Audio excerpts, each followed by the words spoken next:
everybody, it's that time of year. Time to start decorating for Christmas. It's the time of year where we always end up needing a bow, whether it's for a wreath, a gift, a tree, or maybe to put in our windows.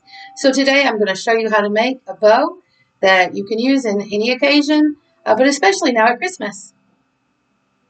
To make a bow, you only need three things: some ribbon, some floral wire, and some scissors. That's it. You can find these at any craft store. Here are a few pointers. It's easier to get started using wire ribbon, and the thicker your ribbon is, the bigger your bows will be. Hi, now that you have your supplies, let's get started. The first thing I want to do is let you know you need to think of an asterisk. We're going to make a plus and an X. You need to start with a loop that's half the size of what you want your bow to be. All you're doing is just pulling it right over the top. Then you're going to come up from the bottom and match it. So you should have two loops about the same size. The trick is to pleat it right here together. You're just going to pleat that, and there you go. You're going to work your way from the bottom up. So this is going to be the bottom of your bow, which will also really be the back when it's showing. But I'm going to hold it like it's the bottom. Each loop you want to try to make the same size. So we've got this way. Let's go across to make our X. I'm just going to twist. My ribbon is two different colors. So if you have ribbon that's the same, you don't have to do this twist. It's a whole lot easier. But I've just twisted a little bit.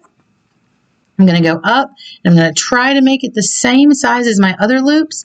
This comes with a lot of practice. The first time you may have one loop that's way out here and one that's way in here, and that's okay.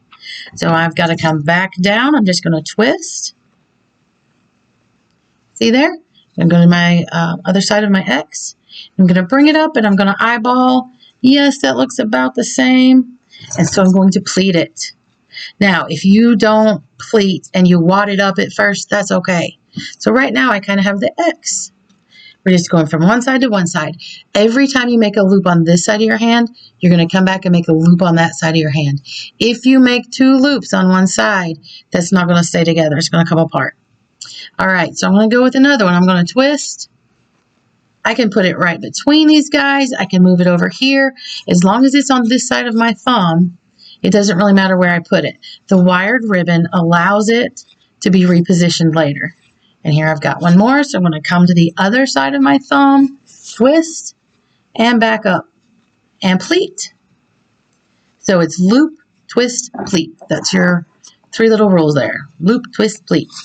And I've twisted, I'm looping, and pleating.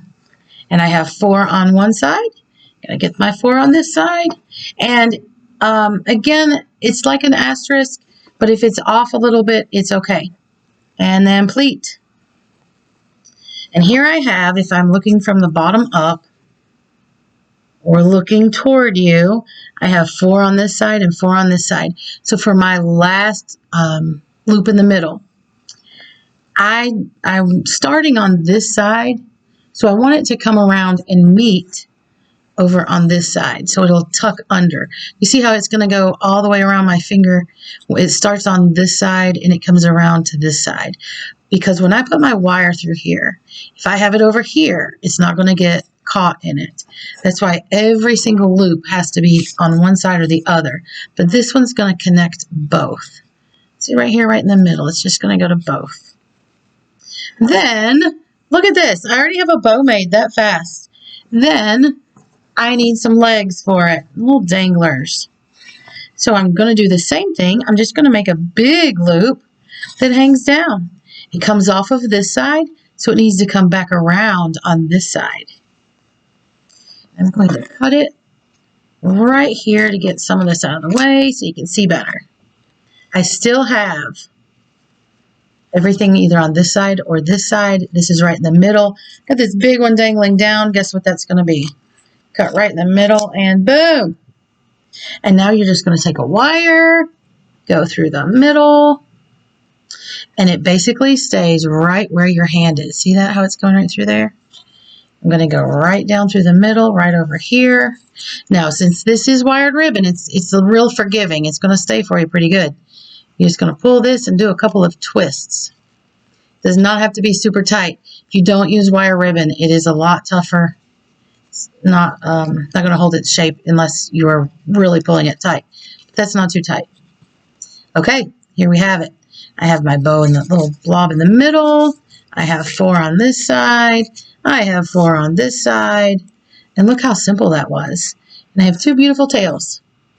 Takes you a little bit of practice, but you can do this. If you would like to turn one of these bows into a tree topper, you just need 2. You put them back to back, and the wire you'll just kind of twist together. You can put it on a skewer. A skewer works really well.